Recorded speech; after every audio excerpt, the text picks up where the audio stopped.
সব মিলে Kolkata eco park এক সত্যিকারের রত্ন, যেখানে বিনোদন, শিক্ষা ও পরিবেশ সচেতনতা একসাথে মিলেমিশে গেছে।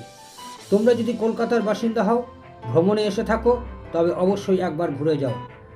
যেখানে পাবে রাতের অপরূপ শোভার এক জাদুকরী দৃশ্য।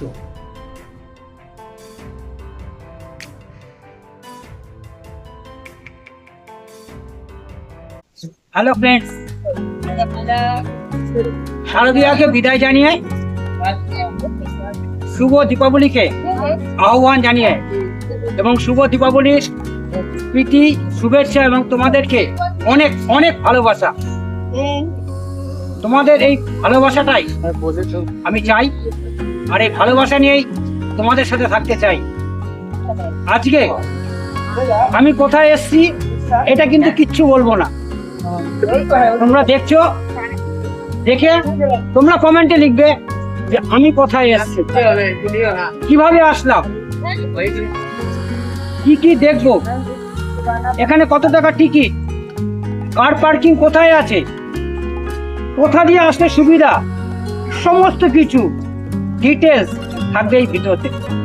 আর ডেসক্রিপশন বক্সে বাস নাম্বার থেকে শুরু করে সমস্ত কিছু থাকবে এই ভিডিওতে এবং ডেসক্রিপশন বক্সে। তোমরা ভিডিওটাকে সম্পূর্ণ দেখো, দেখে কমেন্টে লেখো যে আমি কোথায় এসেছি। চলো কথা না বাড়িয়ে যাওয়া যাক মেন ভিডিওতে।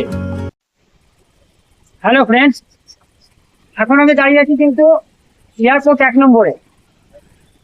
এয়ারপোর্ট 1 নম্বরের এই যে রাস্তাটা, এই রাস্তাটা যাচ্ছে ভিআইপি, আর এই যে রাস্তাটা, এই রাস্তাটা যাচ্ছে, এই যে রাস্তাটা যাচ্ছে এটা হচ্ছে নাগের বাজার। আমরা এখন যাব ভিআইপি কে। কোথায় যাব, কি দেখবো, এখন কিছু বলছি না, পুরোটাই সিক্রেট। যেখানে যাচ্ছি তোমরা দেখবে, দেখে তোমরা বলবে কোথায় এসছি। চলো ফ্রেন্ডস, আমরা নামলাম ওপারটায়। ওপারে নেবে ওখানে সাবওয়ে, ওই সাবওয়ে দিয়ে, এই সাবওয়ে দিয়ে রোডটা কিন্তু ক্রস করতে হবে। রোড ক্রস করে তারপরে ডেস্টিনেশন। আর এখানে হচ্ছে মেট্রো স্টেশন। এই মেট্রো স্টেশনে সল্টলেক থেকে তোমরা আসতে পারো এই মেট্রো করে। চলো আমরা যাচ্ছি আমাদের ডেস্টিনেশনে। এই হচ্ছে মেন গেট। এই মেন গেট দিয়ে ঢুকে এই হচ্ছে টিকিট কাউন্টার। এখানে 30 টাকা করে টিকিট। আমরা আসলাম 4 নম্বর গেটে। তোমরা হয়তো প্রশ্ন করতে পারো যে আমি 4 নম্বর গেটে কেন এসেছি। 4 নম্বর গেটে এসেছি 7 রাউন্ডার্স ফার্স্ট অ্যাট্রাকশন। হচ্ছে কার পার্কিং জোন। তোমরা এসে এখানে গাড়ি রাখতে পারো, যারা নিজেরা গাড়ি নিয়ে আসবে তারা এখানে গাড়ি রাখতে পারো। এখানে টয়লেট আছে, toilet pay and use, gents এবং লেডিস দুটোই আছে। 7 রাউন্ডার্স দেখার জন্য এখানে কিন্তু আলাদাভাবে টিকিট কাটতে হবে। এই হচ্ছে টিকিট কাউন্টার। এখানে টিকিট 30 টাকা করে। এই হচ্ছে 7 রাউন্ডার্সের এন্ট্রি পয়েন্ট। এটা হচ্ছে মিশরের, ইজিপ্টের পিরামিড। এগুলো সবই একটা, এই যে 7 রাউন্ডার্স সব কিন্তু একটা রেপ্লিকা মাত্র। আমি কিন্তু এখন দাঁড়িয়ে আছি কলকাতার মিশরে, ইজিপ্টে। যে পিরামিডটা ইজিপ্ট শহরে 2.3 মিলিয়ন লাইমস্টোন দিয়ে তৈরি হয়েছে, এই হচ্ছে সেই পিরামিড।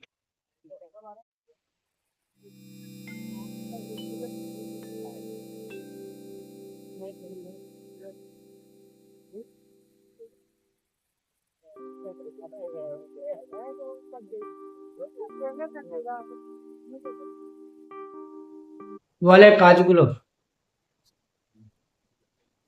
এখানে তাদের জীবনযাত্রার মান কি ছিল, কিভাবে চলতো, সমস্ত কিছুই এই পিরামিডের ভিতরে ওয়ালের মধ্যে তারা ফুটিয়ে তুলেছে। এখানে মমিও আছে। সবই কিন্তু এগুলো একটা রেপ্লিকা মাত্র, মমির কাজ ভেঙে গেছে, রিপেয়ারিং নেই, এটা একটা ফল্ট। যাই হোক, যেটা বলার যে তোমরা আসলে এই কাছে কিন্তু একদম ভুল করে হাত দিও না, তাহলে একটা ইনসিডেন্ট ঘটতে পারে। এ হচ্ছে পেট্রা শহর।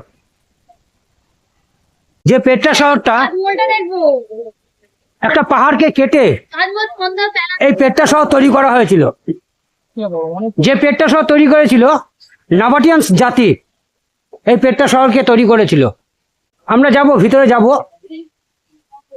ভিতরটা একটু দেখব।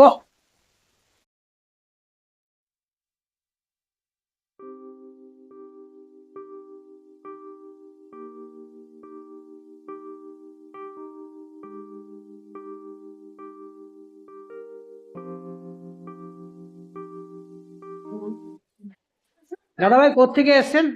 আমরা আগরতলা, আগরতলা থেকে। ত্রিপুরা, আগরতলা। হ্যাঁ, তা কেমন লাগছে ইকো পার্ক ঘুরতে, কেমন লাগছে? হ্যাঁ, খুব ভালো লাগে। এই প্রথম আসলেন? মানে এই ওয়ান্ডারসে প্রথম এসেছি। ওয়ান্ডার্সে ফার্স্টে আসলেন? কলকাতা তো অনেক এসেছি, আচ্ছা আর থেকে নিয়ে এসেছি। আচ্ছা, থ্যাংক ইউ।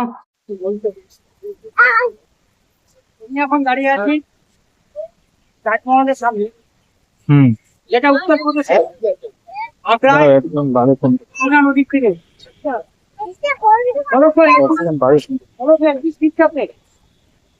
পঞ্চম মোগল সম্রাট শাহজাহান রাজবংশী মমতাজের সমাধির উদ্দেশ্যে এই তাজমহলকে নির্মাণ করেছিল। যে তাজমহল নির্মাণ করেছিল তার নাম হচ্ছে হযরত আহমেদ লাহোরী। আর তোমরা আসল তাজমহলকে দেখতে গেলে যেতে হবে আগ্রা, উত্তরপ্রদেশের আগ্রা। চলো, শুধু তাজমহলকে দেখালে হবে না, আরো অনেক মহল আছে এই ইকো পার্কে। আমরা যাব সমস্ত কিছু জায়গায়, চলো। এই হচ্ছে Christ the redeemer. Christ the redeemer কথাটির অর্থ হলো ত্রাণকর্তা যীশুখ্রিস্ট। এটি ব্রাজিলের রিও দ্য জানেইরোতে অবস্থিত। এর উচ্চতা 98 ফিট।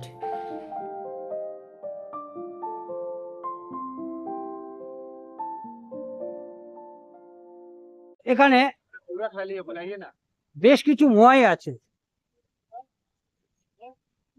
যাদের দেহের থেকে মাথার অংশটা অনেকটাই বড়। এই হচ্ছে কলোসিয়াম। কলোসিয়াম হলো রোমের একটি বিশাল উপবৃত্তাকার ছাদবিহীন মঞ্চ, যা প্রাচীনকালে গ্ল্যাডিয়ারদের লড়াই, পশুর লড়াই এবং নৌযোদ্ধাদের প্রদর্শনীর জন্য এটা ব্যবহৃত হতো। এটি বর্তমানে বিশ্বের প্রাচীন অ্যাম্পিথিয়েটার। এটি কলোসাস শব্দ থেকে এসেছে। চলো আমরা যাই, ভিতরটা দেখি কি আছে এর ভিতরে। এবং এখানে পশু এবং মানুষের মৃত্যুমুখী লড়াই হতো।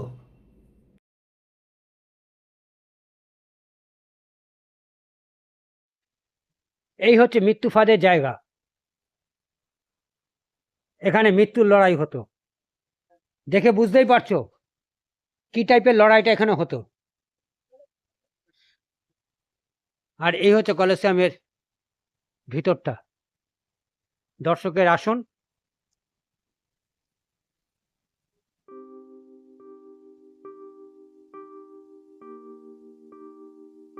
এই যে দর্শক বসে আছে।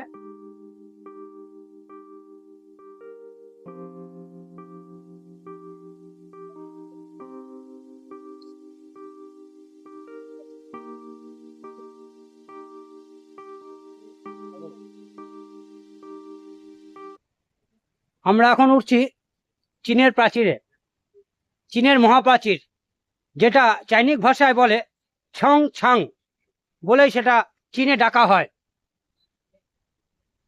আর এই প্রাচীরের উচ্চতা 5 থেকে 8 মিটার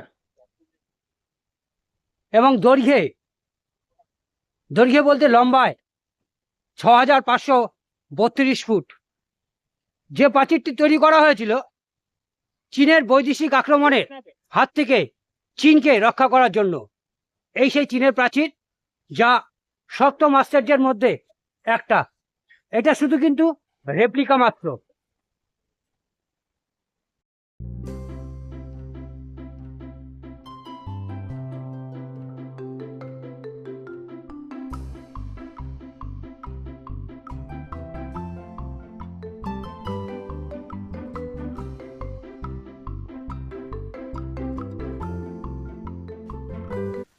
আমরা এখানে যে স্টল আছে সেখান থেকে জাস্ট একটা স্ন্যাক্স নিয়ে নিলাম। কিন্তু তোমরা যদি মনে করো, তোমরা কিন্তু বাইরের থেকেও খাবারটা এনে এখানে খেতে পারো, সেটা কিন্তু অ্যালাউ আছে, তাতে কোনো প্রবলেম নেই।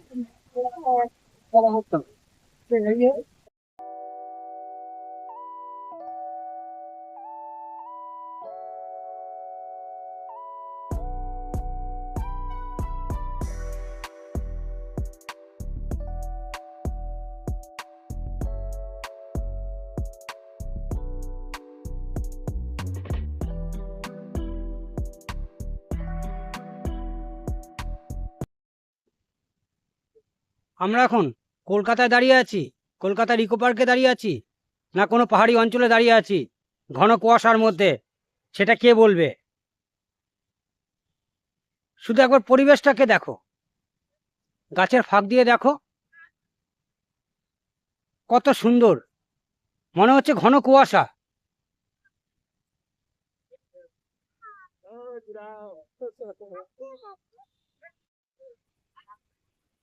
এই হচ্ছে জোড়বাংলোর মন্দির, বিষ্ণুপুরের টেরাকোটার আদলে।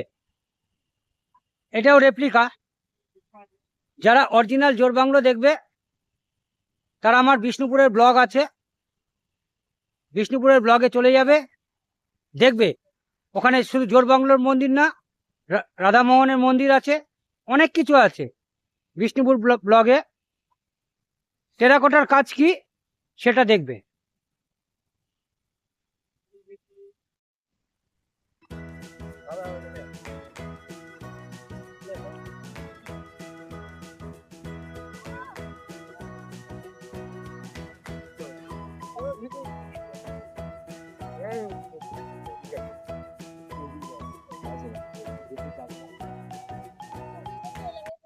আমরা 4 নম্বর থেকে হেঁটে আমরা 1 নম্বর দিকে যাচ্ছি।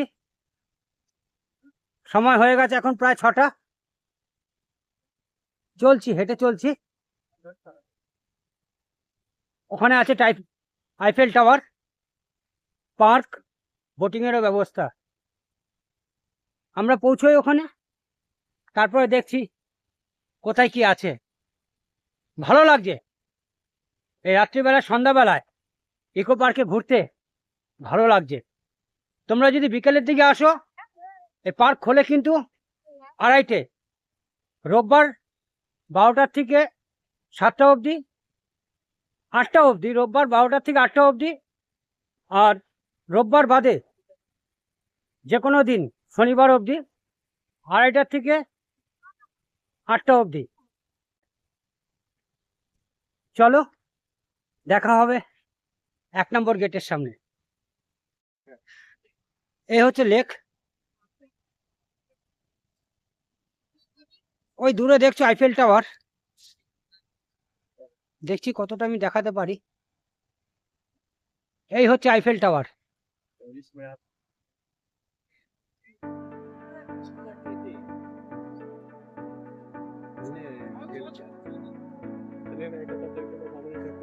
এই লেকে বোটিংয়েরও ব্যবস্থা আছে।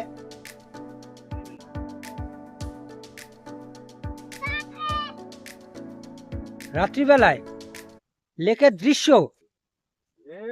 বলার অপেক্ষা রাখে না, অতুলনীয়। ইকো পার্ক হয়তো তোমরা অনেকেই অনেকবার এসছো, কিন্তু সন্ধ্যাবেলা একবার আসো এই ইকো পার্কে, আলোর রোশনাই তোমরা দেখতে পারবে। এই হচ্ছে আইফেল টাওয়ার। এখানে বোটিংয়ের ব্যবস্থা আছে। এখানে ডাবল ডেকার বোট আছে, পার হেড 100 টাকা করে। এই যে এখানে বোটগুলো আছে, এই বোটগুলোতে বোটিং করা যায় 2 জন করে।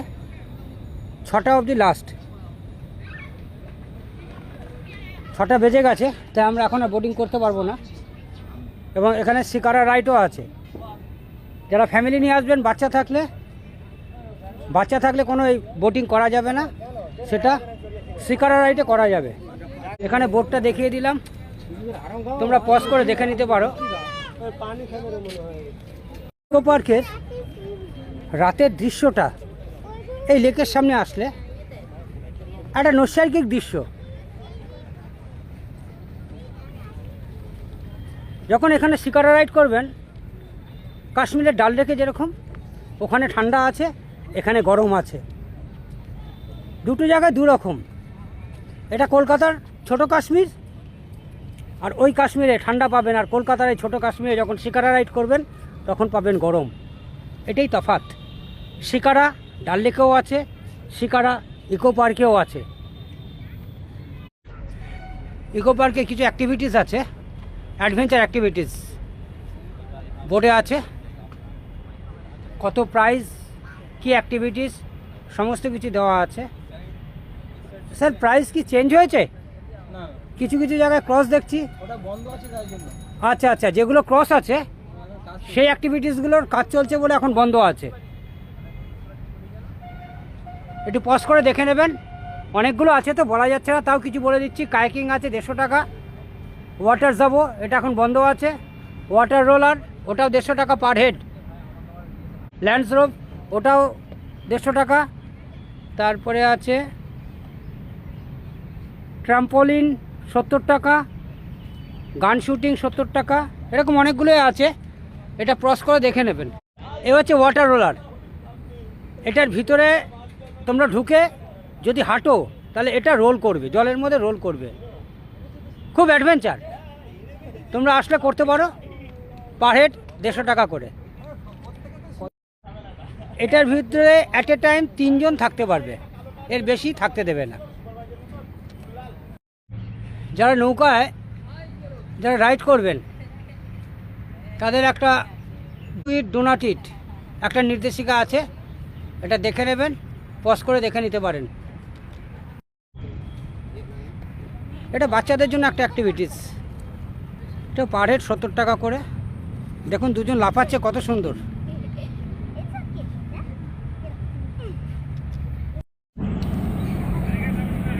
অনেকক্ষণ ধরে হাঁটছি, হাঁটতে হাঁটতে হাঁপিয়ে গেছি, একটু দাঁড়িয়ে নিই, দাঁড়িয়ে তোমাদের সাথে দু একটা কথা বলবো। কিভাবে আসবে তোমরা? আমরা এসেছি 1 নম্বর থেকে, 47B পাবে, AC 23, তারপরে রাজচন্দ্রপুর যেটা দমদম থেকে আসে, রাজচন্দ্রপুর টু মেট্রো স্টেশন, এই বাসগুলো তোমরা পাবে। বা সল্টলেক থেকে যদি কেউ আসো, সল্টলেক থেকে মেট্রো ধরে সোজা 4 নম্বর গেট, 4 নম্বর গেট থেকে তোমরা ঢুকে যাও। 7 ওয়ান্ডার্স দেখো, দেখে চলতে থাকো, ফুরোবে না।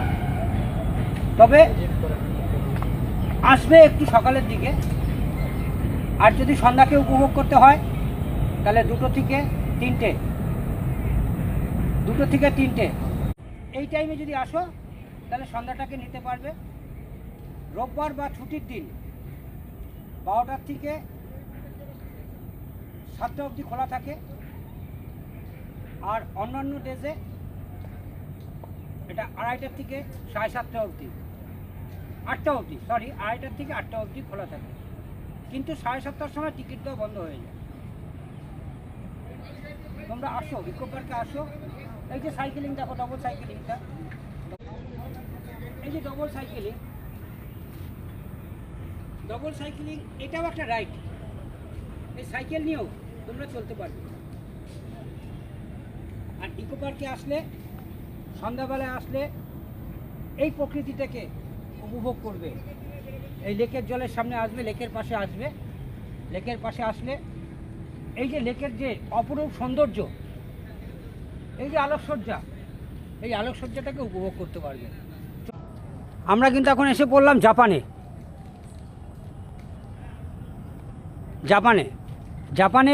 টেম্পল আমরা দেখতে ঢুকছি। এটা হচ্ছে কলকাতার জাপান, রাজারহাট নিউ টাউনের জাপান, যেটা ইকো পার্কে আছে। বৌদ্ধ স্ট্যাচু পাবেন, খুব সুন্দর স্ট্যাচু। এই হচ্ছে জাপানিজ টেম্পল। আমরা কিন্তু এখন জাপানে ঢুকে গেছি, কলকাতা জাপান।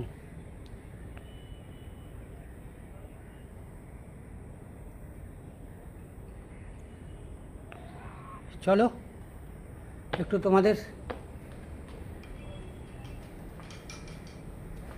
মুভমেন্টটা দেখিয়ে দিই।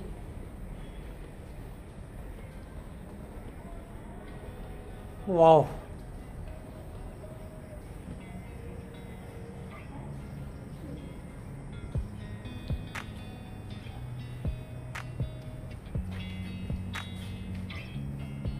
এই হচ্ছে জাপানিজ টেম্পল।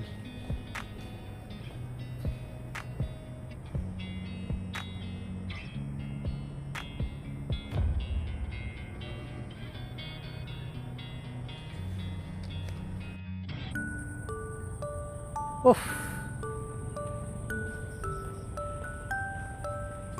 কি দেখছি, কোথায় এসছি, মানে চোখ যেন জুড়িয়ে যাচ্ছে। রাতের ইকো পার্কে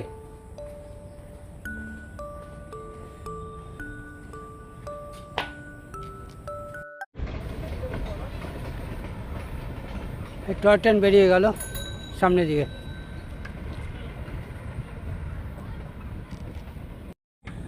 আমরা কিন্তু প্যারিসে চলে আসলাম, কলকাতার প্যারিস, ইকো পার্কের প্যারিস। তোমরা সামনেই দেখছো আইফেল টাওয়ার।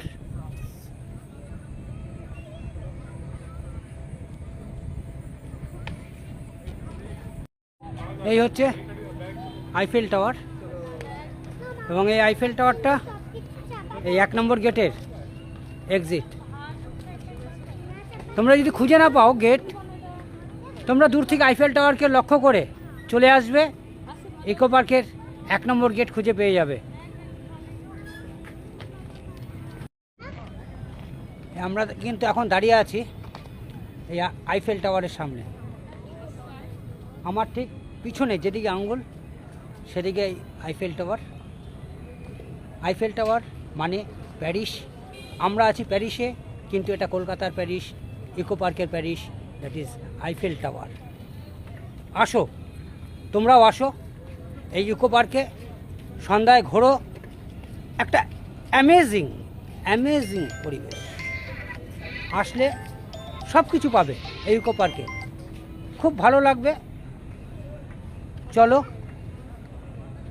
আজকের মতন এখানে শেষ করছি ইকো পার্কের ভিডিও।